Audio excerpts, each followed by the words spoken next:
Hey guys, welcome back to the Artistic Recovery. I'm Josh. I'm a recovery advocate here on the Artistic Recovery team. Today we're going to be talking about recovery tools. We're joined by our special guest today, Mark, to talk about his story, to pass along some advice for your journey, and also he's going to share that moment that changed his life forever. Welcome, Mark. Hey, well, good to be here. Thanks, Josh. So let's get started just talking about being in the destructive lifestyle industry. Just going back to, let's talk about work for a second and really where you were at that point in life. What industries support that destructive lifestyle? Well, I was in industry that was particularly destructive. If you had the I don't know, the genes or the whatever, the addictive possibility inside you. I was a trader at the Chicago Board of Trade at a very young age, 19, and we made a really good living, and I was very fortunate on that, from that aspect.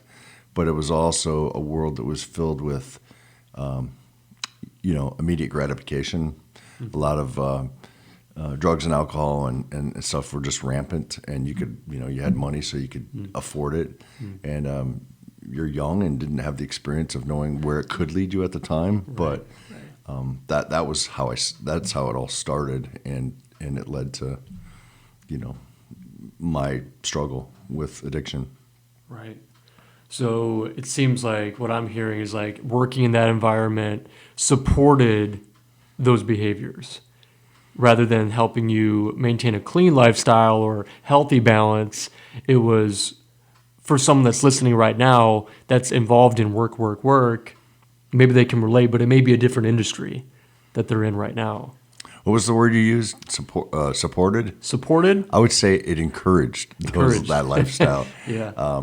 Very much encouraged it, and the peer group that you're in just added to, not that you're not responsible for your own decisions, but as they say in recovery, people, places, and things stay the same for many years. And so it really encouraged that destructive lifestyle. And I think the access also at that point, working in Chicago, the access to things that, led to bad behavior was so easily available that just an awful combination of circumstances. Let's say we go into advice mode for a moment and we want to share some advice for somebody who is already around that environment or knows someone that's going through that. Is there a piece of advice that we can pull from that experience and you could provide to them today? Well, I'll say one of the things that a mentor, or I guess you call a sponsor early on, when I decided that it was enough, made it very clear to me that the amount of time that I spent with my addiction, which was basically cocaine and some other casual social drugs, I guess, but there was a lot of time involved in that, like time thinking about when you were going to get buzzed, being buzzed, or recovering from being buzzed. Right. It's a huge amount of your life, other than being at work. And so the rest of your day is consumed with that time suck of that addiction. Yeah. And one of the things he told me about recovery was you have to fill that void. Yeah. You can't just let that time exist and not stop doing what you were doing and using all that time for that activity, addictive activity. Because it's a vacuum, and something will get sucked into that, and it might not be something good. So he encouraged me to, find a hobby, find something to do, and for me it was cooking and working out and reading. Love to read. This is back before there was a lot of technology things. I mean, today it's, I'm a Google or a YouTube gangster. I love to, but he knew that one of the things I was passionate about was music. I play a few instruments, I sing, but I love listening to music. And this is back in the 90s, okay, so you guys probably don't even know what a CD is, but CDs were about $9 or $10. and a gram of cocaine was $100. So what he said to me was, to help you through this, instead of buying, that gram of cocaine, you get to treat yourself. You get to give yourself a gift of music, of buying a CD. Wow. So every day I didn't use, which was every day since 1991, February 2nd, every day I didn't use, I bought a CD until the technology changed. Yeah. So I have a mountain of CDs Yeah. at home. But the exercise of, to me, the process of leaving work, going to the music store, looking for something that I loved that I didn't have in a CD, and that was not only filled some time, and then I would go home and listen to it, but it was very satisfying for me. It filled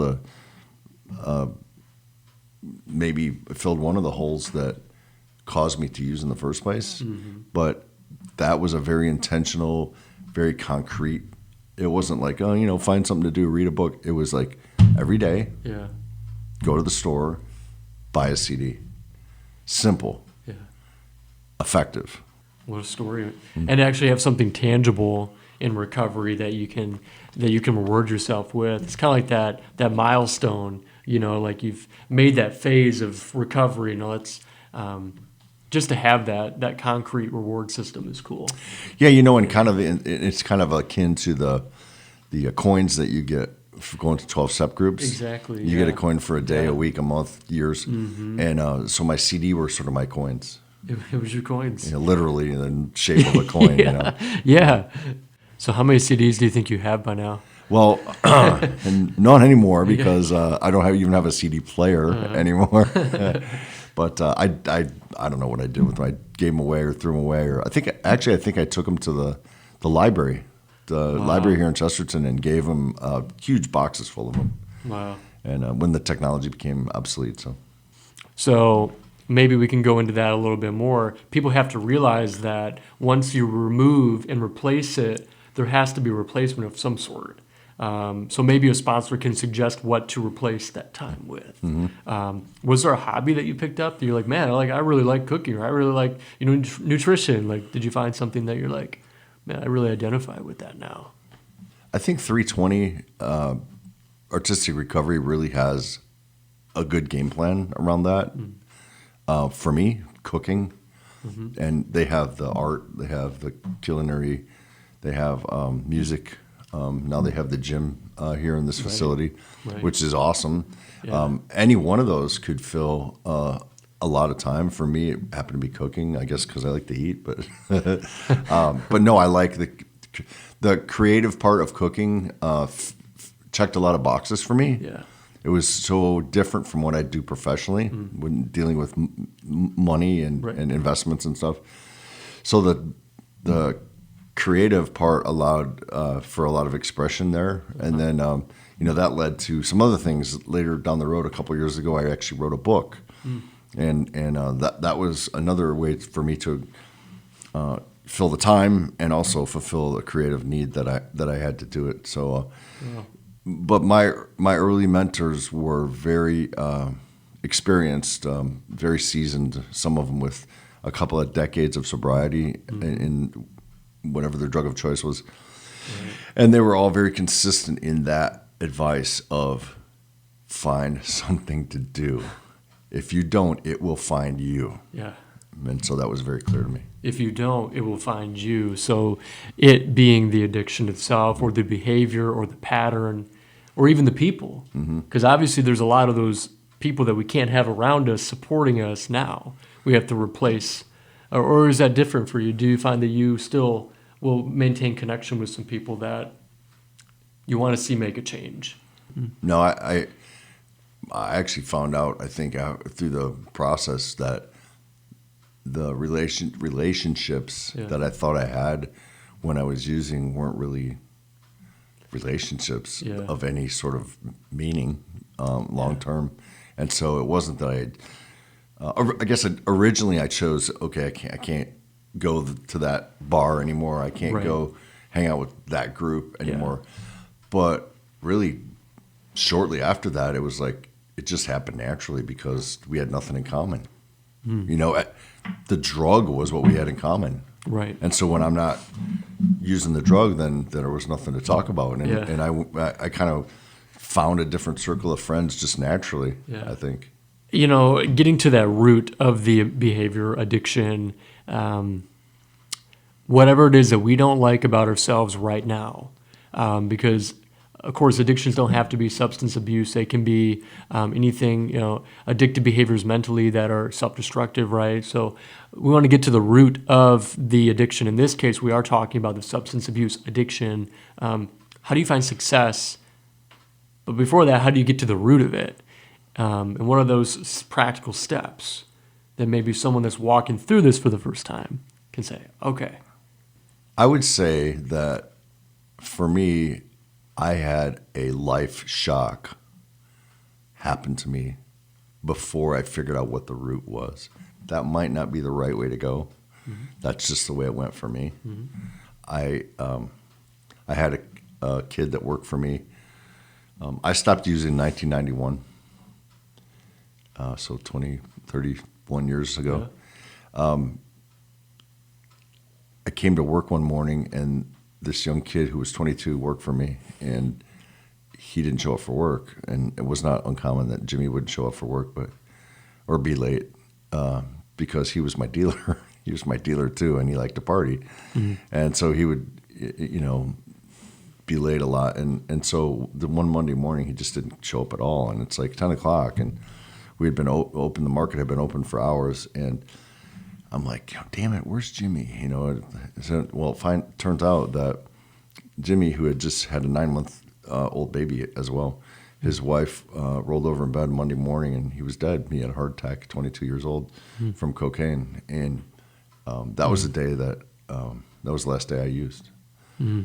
So unfortunately, Jimmy's death caused me to reevaluate my priorities at the time, and I'm ashamed to say this, but I will say it because I know there's people out there that were in the same boat that I was. I had 2 kids at the time, and I was using. And Jimmy's death with his young baby that he left behind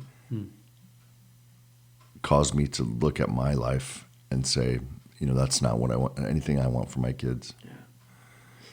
Yeah. And I guess you could have fallen further into addiction or gotten depressed or something from that. But I remember very clearly a lesson that my dad taught me when I was about 12 years old. And he said, I wanted a bike really bad. We grew up pretty poor. I lived in a government assisted housing, and still as a teen, we didn't have much, but we lived in a neighborhood where all my buddies had bicycles, and they would, ride around in the summer during break and ride their bikes, but I didn't have one. So I worked my butt off that summer, 1972. And tried to make, let's say a bike cost $20 back in 1972 dollars. And I took, mowed the lawns and picked up trash and babysat and did whatever I could. And I would, nickel and dime myself literally to where I saved $10, which $10 for a 12-year-old 1972, trust me, it was a lot of money. But it was only about half of what I needed to get a bike. Right. And so I went to my dad about halfway through the summer, and I said, Dad, I saved up $10. Can you give me the other $10 so I can go buy a bike? And he said no. And I just flat no. And I said, well, then how am I going to get a bike? And he said, this is wisdom that I didn't realize until I was 35 from 12. Good point to you parents out there. The kids will get it eventually. I said, how will I get my bike? And he said, make more money. So it sounded to me on the spot as kind of this smart-ass dismissal kind of thing. Like, of course, make more money, stupid. And I go, well, how am I going to make more money? And this is the most important thing my dad ever said to me. He said, you'll figure it out. He empowered me with... Empowered you. the knowledge that I could figure it out, it meaning anything. Yeah. And I didn't have to wait for the world to come to me with a solution for my problems. It was up to me. It was inside of me, if you will. And so when Jimmy died, and I looked at my kids, my daughters, when I went home, I decided that that wasn't going to be my fate. Yeah. I might go another way, but I ain't going because I'm doing cocaine. And I just flat out made the decision that I figured out that that was not going to be my future. It was after that I learned through some counseling and through some support groups about the things that make me tick and why I would be drawn to that. And I think the important lesson I learned from that was that it's not a check the box. If you stop, that's not the end of the process. It's an ongoing process. It has to be monitored, and you have to be careful. Yeah. And in a good way, in a healthy way, you have to be scared. You have to be scared that it could happen. You're one bad moment away from falling right back into the trough of that addiction. And it's because whether it's, and I don't pretend to understand the physical things about addiction necessarily, but if you have an addicted behavior, you have an addicted behavior. And you mentioned that a minute ago. And it comes also back to the time thing. Like, just understand that you have an addictive behavior and learn how to point that in the right direction, whatever that is. It could be a number of things. Yeah. But the worst thing that you can do is, two worst things you could do is, one is not fill that void, and the second is to put yourself back in a situation that got you in trouble in the first place. Once you're aware of that, then it's a conscious decision to go back. And most people, once they get a taste of recovery, will not make that decision. At least the successful ones that I've been around. Yeah. Mark, is there anything else you wanted to add in your time today with us that really just would be more of what hasn't been said, more of what I know you mentioned earlier your book, and that's exciting. I know we talked before recording here that you just got back from a trip to South America. It's Mexico and Latin America, yeah.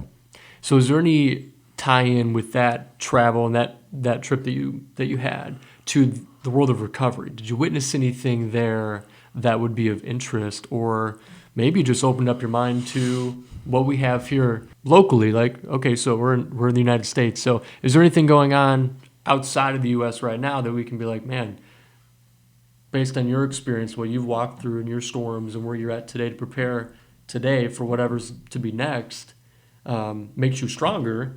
So just interested if the travels have allowed you anything. One of the things I noticed that I think's misunderstood or misrepresented about the people of Mexico specifically is that it's a fairly, and I'm not talking about going to Cancun or Acapulco. Right. I'm talking about, I was lecturing on university campuses that were in the middle of nowhere. Okay, it's like coming to the United States and they say we're going to take you to Valpo. Right. So you're in a small college town, very very rural, local restaurants, down to earth people, not a cartel presence. Which is one of the misconceptions.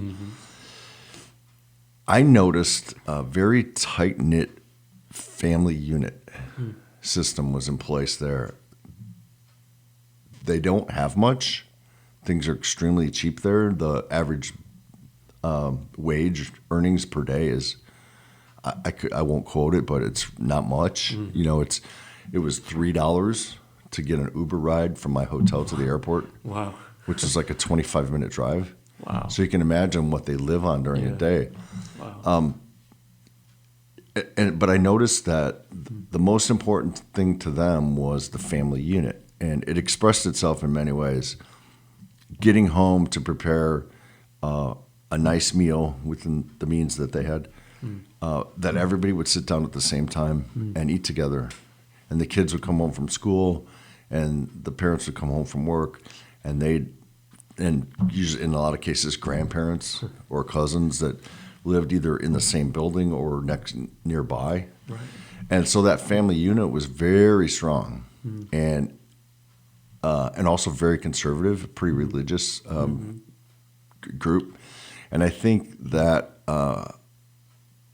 for the most part, that the fact that they had that in place and the fact that it's not in place in the United States and many places, Right. single parent families, not a focus on a family or faith or any of that, those are all things that, if you think about it like a scale, like things could tip you to use and things that could tip you not to use, they've got it stacked in their favor to not use because of that family unit and that the devotion they have to that.